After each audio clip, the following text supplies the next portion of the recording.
એક નજર કરીએ આજના મુખ્ય સમાચાર ઉપર। સરકારી તાઇફા પાછળ કરોડોનો ધુમાડો અને શ્રદ્ધાળુઓની ઠેંગો। સરકારી કાર્યક્રમમાં બસ ફ્રી ગબ્બર જવું હોય તો વધુ ભાડું।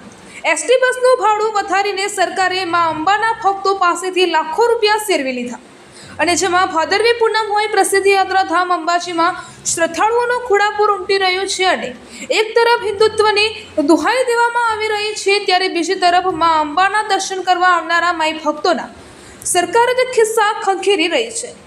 જો સરકારી કાર્યક્રમમાં ભીડ એકઠી કરવી હોય તો એસટી બસ મફત અવરજવર હોય છે, પરંતુ જ્યારે માં શક્તિના ધામમાં દર્શનાર્થે જવું હોય તો વધુ એસટી ભાડું ચૂકવવું પડે છે અને આમ સરકાર ખુદ જાણે વેપારી બની હોય તેવો ઘાટ સર્જાયો છે અને સરકારે અંબાજીમાં માઈ ભક્તોને પણ છોડ્યા નહીં અને સરકારી તાઇફા પાછળ કરોડોનો ધુમાડો, શ્રદ્ધાળુઓને ઠેંગો અને જેમાં પ્રસિદ્ધ યાત્રાધામ અંબાજીમાં પૂનમના મહામેળામાં લાખો માઈ ભક્તોની ભીડ ઉમટી છે અને એવું થયું છે કે અંબાજી ગામથી ગબ્બર પર્વત સુધી રૂટીન ભાડું ₹13 હતો, પણ તકનો લાભ લઈ એસટી નિગમે બસ ભાડામાં વધારો કર્યો હતો, પરંતુ સવાયું ભાડું કરી દેવાતા ભારે હોબાળો મચ્યો હતો અને પરિણામે સરકારે પીછેહટ કરીને ₹5 બસ ભાડું ઓછું કરી દીધું હતું। આમ સરકારે હળવેકથી ₹2નો વધારો કરી દીધો હતો।